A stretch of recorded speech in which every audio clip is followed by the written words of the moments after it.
Олай болса, мен сіздерге қолғап орыс ертегісін әңгімелеп беретін боламын. Тыңдаймыз ба? Тыңдаймыз. Бір күні атай өзінің күшігін ертіп орманға шығыпты. Орманда келе жатып, ол қолғабының бір сыңарын далаға түсіріп алыпты. Бір кезде қолғап қар үстінде жатқанда, оған далада жүрген тышқан кездесіпті. Бұл қолғапта кім тұрады? Ешкім білмейді. Ой, қандай тамаша қолғап, жылсынай. Мен осы қолғаптың ішіне тұрайыншы, тоңып жүрген тышқан қолғаптың ішіне істеп кіріп алыпты. Келесі күні байқа кел, тук, мына қолғапта кім тұрады дейді. Тышқан не дейді? Қолғапта шиқылдауық шығады. Далада жортып, қорқақ қоя береді. Бұл қолғаптың әдемісін-ай, жылысын-ай, мына қолғапта кімдер тұрады деп сұрайды. Не дейді? Ішінен дауыстар, қандай дауыстар шығады балалар? Шиқылдауық тышқан. Мен шиқылдауық тышқан тұрамын. Мен бақылдауық бақылға тұрамын. Олай болса, мені де қолғаптың ішіне кіргізіңдерші дейді. Кіргізе ме балалар? Кіргізеді. Кел, кіре ғой дейді. Қолғаптың ішіне қоян да кіріп кетеді. Шөп-шөп бәрі қолғаптың ішінде өмір сүріп жатады. Бір кезде орманнан түлкі келеді. Ой, мына қолғаптың әдемісін-ай, жылысын-ай, үлкен-ай. Бұл қолғапта кімдер тұрады екен деп сұрайды. Мен шиқылдауық тышқан тұрамын дейді. Бақылдауық бақа тұрамын дейді. Қорқақ қоян тұрамын дейді. Ей достар, мен де қолғапқа кіргізіңдерші, тоңып жүрмін дейді. Нағыл дейді? Жарайды, кел, орын жетеді дейді. Тіпті рахмет достар деп, ол да қуанып тұрады. Сонда қандай достар шығады оның ішінен балалар? Шиқылдауық тышқан тұрады. Сосын бақылдауық бақа тұрады. Отырайық балалар, отырып тыңдайық. Қорқақ қоян тұрады.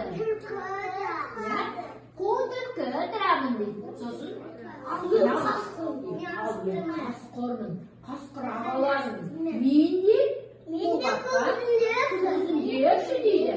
Жарайды, кел, кіре ғой дейді. Қасқыр қуады, қайда кіріп алады? Ол да қолғапқа кіріп алады. Бір кезде балалар қорбаң еді.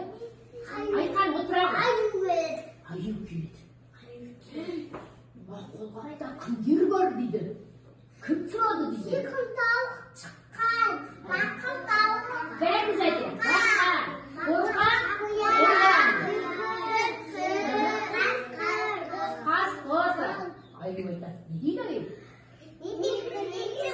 Мені де кіргізіңдерші дейді. Алдыңғылар күзе ғой. Мені де кіргізіңдерші дейді. Сен сыймайсың ғой. Сен дәусің ғой. Қолғапқа сыймайсың ғой дейді. Сосын не дейді аю? Көңіл жетсе бәрі жетеді ғой. Мен де жылнай дейді. Сосын ағып, жарайды, кел дейді. Сосын суда бәрі ұйықтап жатады. Бір кезде орманда атай не істеп жүреді балалар? Қолғабын іздеп жүреді. Қайда түсіп қалды екен де іздеп жүреді. Бір кезде ит не істейді? Қолғапты не істейді? Көріп қалады да. Қолғапты көріп қалады да, ит не істейді? Атайға белгі береді. Ал үрмеші ит бол. Атай қолғабын тауып тапқан екен деп қуанып келе жатса, иттің үрген даусынан қолғаптың ішіндегі нелер? Аңдар оянып, не істейді? Жан-жаққа атып шығып, не істейді? Қашып кетеді. Жан-жаққа қорқып кетіп, иттен қорқып кетіп, қашып кетеді. Міне, атай сөйтіп, қолғабын не істеді балалар? алды, қуанды. Ертегі сендерге балалар ұнады ма? Ұнады ма? Ертегінің аты қалай деп аталады балалар? Балаларға қолғап ертегісінің мазмұны түсіндіріліп болғаннан кейін балалар өздері рөлдерге бөлініп қуыршақ театры арқылы осы ертегіні қызығушылықпен ойнап берді. Одан кейінгі жұмысымыз сурет салу. Сурет салуда балалар дайын қолғап суретін ақ парақшада түрлі ой өрнектерменен безендіріп, әшекейлеп, өз қалаулары бойынша түстермен бояп шықты. Келесі жұмысымыз жапсыру жұмысы. Бұнда да балалар қолғаптың сыңарын жапсыра отырып, оған түрлі ой өрнектерді ұқыптылықпен жапсырып шыққан болатын.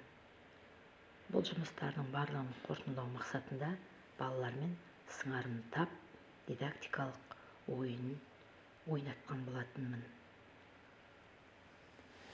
Балалар қызығушылықпен қатыса отырып, бұл жұмысты аяқтап, мадақтап, қорытындылау мақсатында жұмыстарын бағалап, олардың жұмыстарын шығармашылық бұрышына қабырғаға жұмыстарын іліп қойған болатынмын.